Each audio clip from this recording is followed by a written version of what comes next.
The leadership of the police is under intense public scrutiny, following grave and damning allegations that have been brought to light.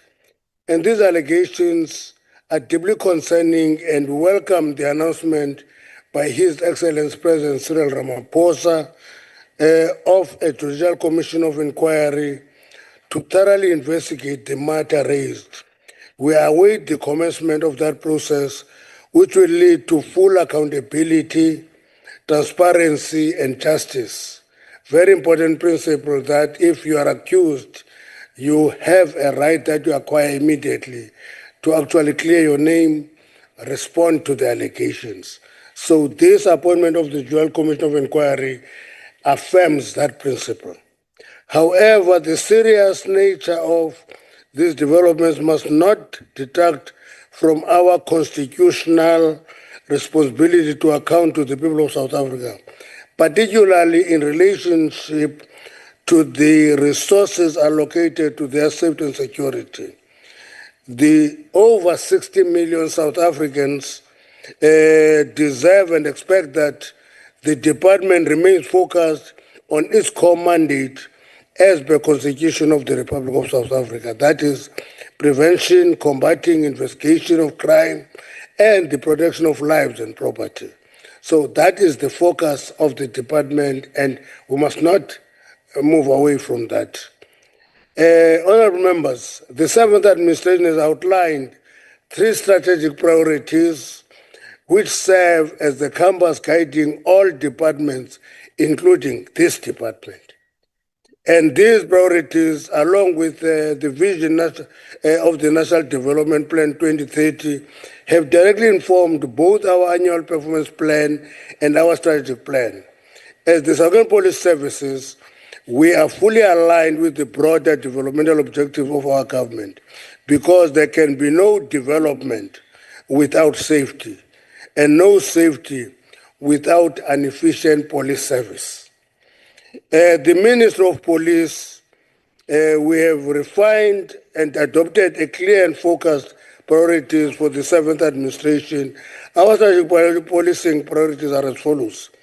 We reduce murder rate, reduce illegal firearms, dismantle drug networks, fight gender-based violence and femicide, dealing decisively with illegal immigration, reducing organized crime, reducing gang violence, clamping down on illegal mining, tackling corruption within the SAPS itself.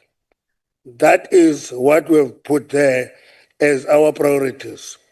And to deliver these, we have identified a number of critical enablers that will underpin our crime-fighting strategy.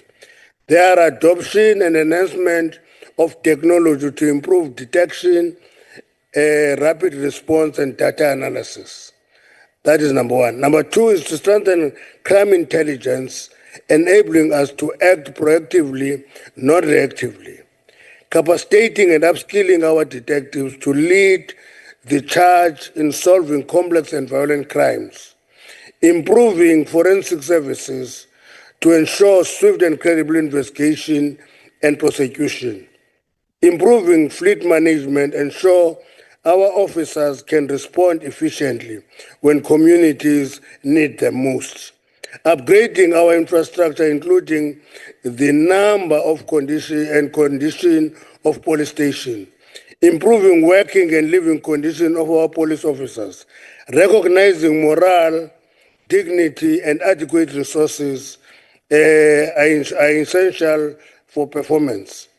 Obviously, one of the issues that we're discussing is that we cannot do this effectively and efficiently by allowing the police service to deal with its own contradictions in the public space.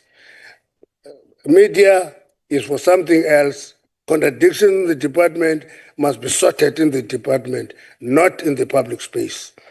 Honorable Chairperson, this budget is about attaining the type of policing we need.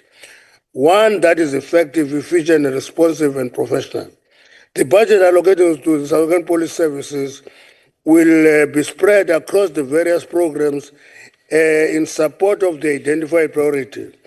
The South African Police Service has been allocated 120 billion 890 million rand for 2025-26. That is 120,890 billion rand. That is the overall allocation to the police services. And specific allocation is 219.2 million for securing G20 conference scheduled for November 2025. 400 million for 2026 local government elections. 34.8 million to support costs associated with the appointment of additional deputy minister. Furthermore, 150 million has been shifted from SAP's operational budget to the Directorate of Priority Crime Investigation over 2 years to support its partnership with Joint Initiative on Crime and Corruption. A compensation of employees remain the primary cost driver, accounting for more than 80% of the vote. And I want to add there that sometimes when we talk of employees, 80%, one of the things we don't appreciate is the nature of the department, that in policing, employees are equally a product. Because it is the quality of policing that determine the quality of the product delivered by police. So when we say 80% go to employees, it's not a wasteful expenditure, it is a necessary expenditure for the quality of the service delivered. Employees are equally a product. Therefore, of that, the category of expected to grow on an average of 5.5% over the MTEF, while operation items such as goods and capital investment will grow at a more modest average rate of 3.6. Visible policing will account for more than 53% of the total vote, while detective services will represent 20% of the vote. That talks to the point I just made of the persons themselves being the product, not something separate from the product of policing. Now, we have repeatedly mentioned that there are 4 provinces where crime is concentrated. These are Gauteng, KZN, Western Cape, and the Eastern Cape. It is clear that identified high crime zones in all 4 provinces require intelligence-led, targeted deployment of specialized units to combat criminality over and above operational channel. These named provinces have been prioritized in the allocation of baseline budgets. This includes additional 85 million rand to support the top 30 plus 5 high conduct crime stations. Community engagement will be supported through an allocation of 28 million for community policing forums, which will be used to provide essential resources such as torches, reflective jackets, and cones. A further 8.5 million rand is allocated for community interaction activities, including izimbizo and awareness campaigns. During 2024-25 financial year, the SAPS recorded notable progress in addressing extortion-related crimes across the country.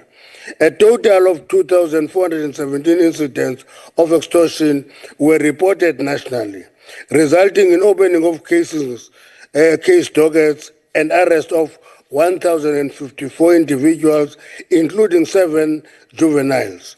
Of the reported cases, 117 were finalized through non-prosecution, while 1,752 remain under investigation to determine prosecutorial viability.